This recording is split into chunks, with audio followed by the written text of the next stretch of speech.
You didn't find the pyramid, it chose you. You thought you were the explorer. From the very beginning, you were only the prey. The pyramid isn't silent, it whispers to those brave enough to enter. This isn't a journey of discovery, it's a summoning. The deeper you go, the clearer it becomes. And if you feel that pull, drawing you deeper into the mystery, where memory and dust collide, then welcome to Echoes of Dust Chronicles, where memory and dust collide.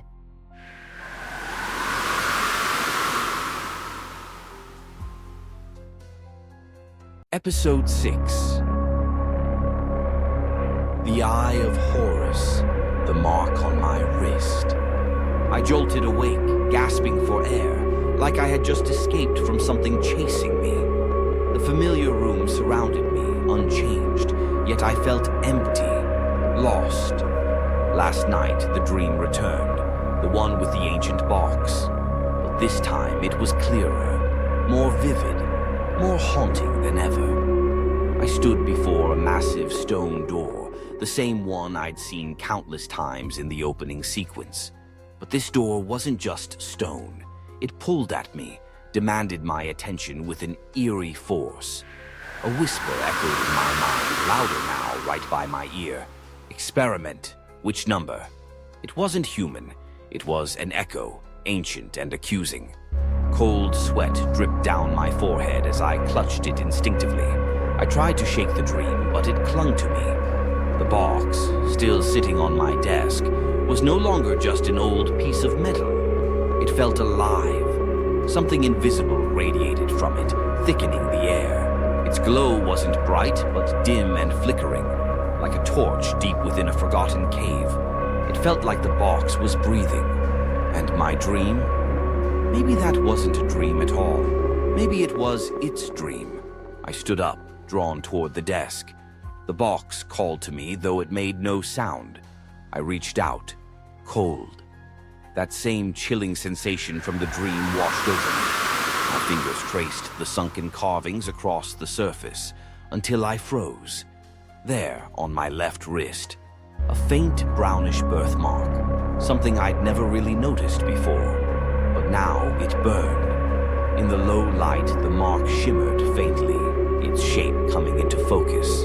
A symbol I'd only seen in books, on tomb walls and ancient reliefs. The Eye of Horus. I couldn't believe what I was seeing. The mark was identical to the ancient Egyptian symbol, an emblem of protection, health, and rebirth. But why was it on my wrist? Why was it glowing when I touched the box? The questions spiraled in my head. How long had the mark been there? Had it always been part of me? Or had it just appeared? That same haunting whisper returned. Which number are you? Was I one of many? Had the box chosen others before me? My hands trembled as I grabbed my phone and took a photo of the mark.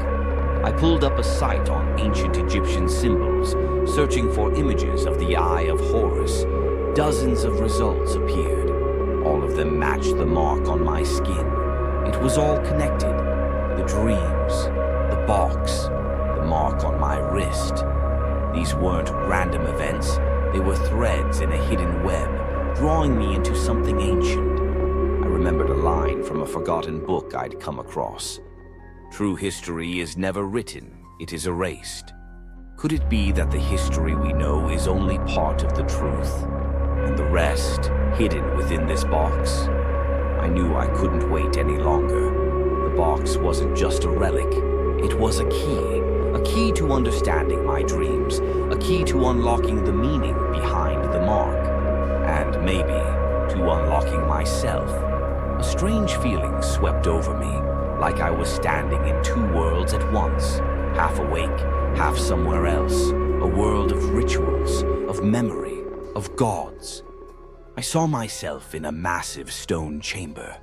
Statues lined the walls, torches burned brightly. I wasn't wearing modern clothes, but ceremonial robes. People knelt around me, and I, marked with the Eye of Horus, stood at the center. A commanding voice rang out, not a whisper this time, a command. Open the door. I jolted again, fully awake, but my mind was spinning. Everything had felt so real, too real, as if I had lived it. Or maybe it wasn't a dream at all. Maybe it was a memory.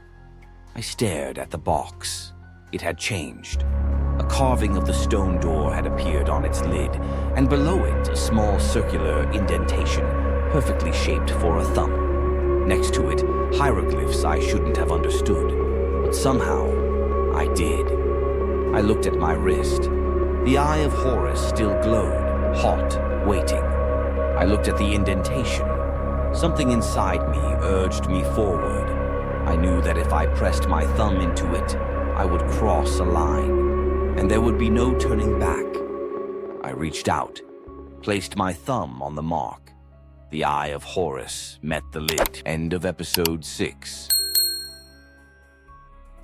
Next, episode 7, The Keeper of the Vault, a call from the past.